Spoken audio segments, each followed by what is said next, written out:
Ethan Reyes stood at the front desk of the Adeline, a hotel with his own company's name on the building permit, holding his 9-year-old daughter Mia against his shoulder as her fever climbed past 102 degrees Fahrenheit. The front desk clerk, Tara Blevins, glanced at his wrinkled sweatpants, his daughter's flushed face, and the single worn duffel bag at his feet, and said, without checking the system, "I'm sorry, sir, we're fully booked tonight." Behind her, on the reservation monitor, Ethan could see clearly from where he stood. 14 rooms showed as available. He didn't argue. He asked instead, quietly, for the general manager. Tara's next sentence was the one that would end her employment within the hour, though not, as it turned out, for the reason anyone in that lobby expected. Ethan, 42, had built Wren and Oak Hospitality from a single roadside motel he'd inherited at 26 into a 340-property boutique chain valued at $680 million, a growth trajectory that took 16 years and survived 2 recessions. His competitors didn't. He rarely announced himself at his own properties, preferring unannounced visits in ordinary clothes, a practice he'd started 8 years ago specifically to catch the gap between what corporate training manuals promised and what guests actually experienced at the front desk.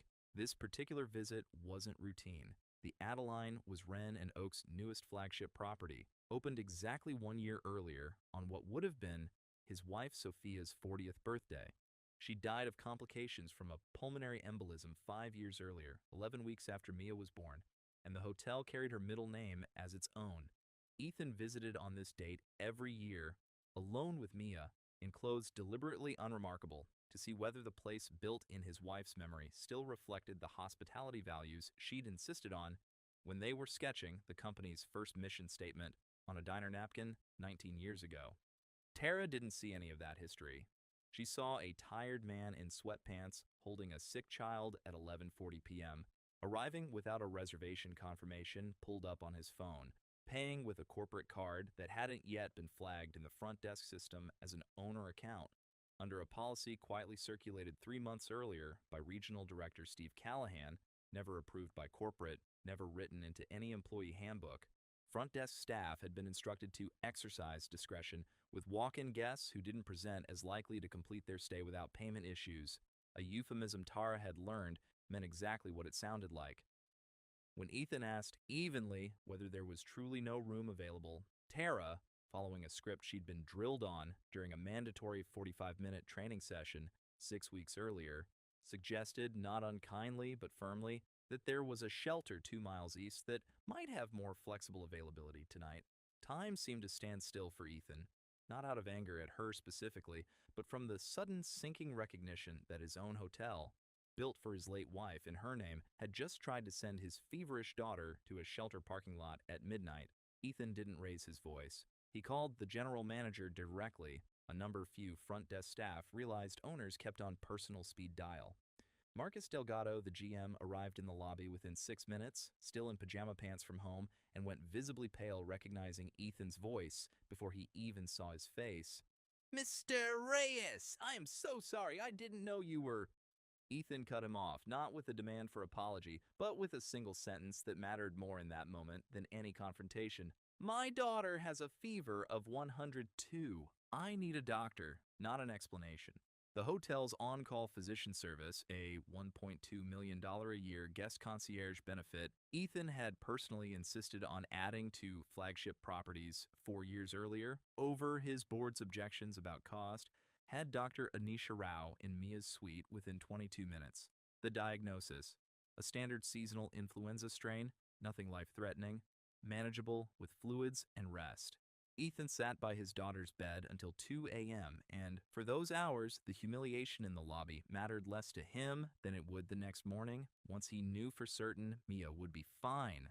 By breakfast, Marcus had already drafted Tara's termination paperwork, certain it was what Ethan wanted, certain, in fact, that firing her on the spot the night before would have been the obviously correct response.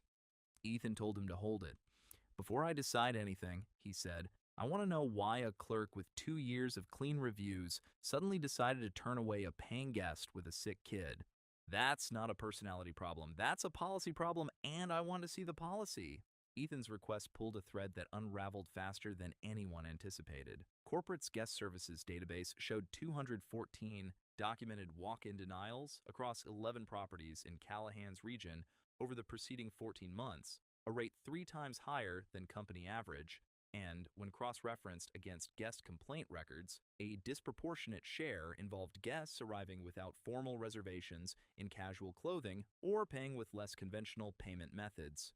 None of it had been formally reported up the chain because Callahan had structured the discretion guidance verbally, specifically to avoid a written trail.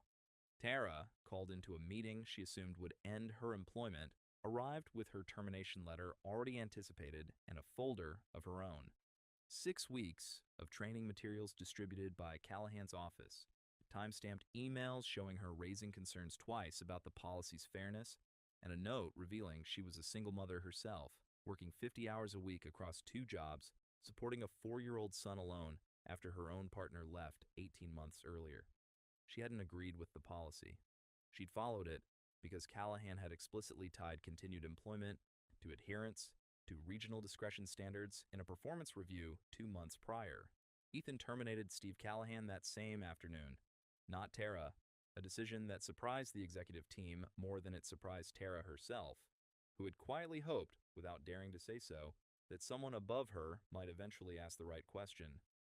Callahan's $210,000 severance-free termination came with a formal HR finding that his unwritten policy violated both company non-discrimination guidelines and, potentially, aspects of state consumer protection statutes governing public accommodation practices, a legal exposure the board hadn't known existed until Ethan's overnight stay forced it into daylight. Rather than relief, Tara's first reaction was something closer to guilt. "I still said it to your daughter," she told Ethan directly, voice trembling with months of accumulated tension, finally breaking loose. "Knowing the policy was wrong doesn't undo that I said it." Ethan, who understood something about carrying guilt for things beyond his full control, told her the truth. Accountability wasn't about punishing the person closest to the harm, it was about fixing the structure that made the harm feel like someone's only option. Over the following 5 months, Wren & Oak rolled out a company-wide guest dignity protocol, mandatory training now covering 340 properties and 4,100 employees, explicitly banning discretionary walk-in denials without documented, reservation system verified justification.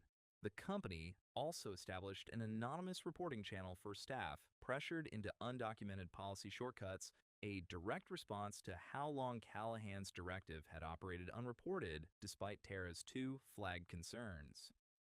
Rather than quietly moving on, Tara asked to help design part of the new training curriculum herself, using her own experience, de-identified at first, then, at her insistence, told under her own name, as the program's central case study. Within a year, she was promoted to Regional Guest Services Trainer, a role that paid 60% more than her original position, teaching new hires across 11 properties the exact scenario she'd once lived on the wrong side of. Mia recovered within 4 days, with no memory of the lobby incident beyond a vague sense that her dad had been really quiet that night.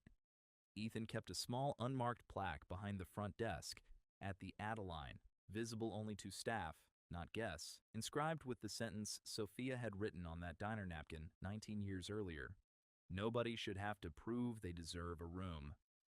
The lesson he took from that midnight in his own lobby wasn't that bad actors need punishing, it's that the quietest injustices are rarely one person's cruelty. They're policies nobody with power bothered to ask about, hiding in plain sight until someone finally does.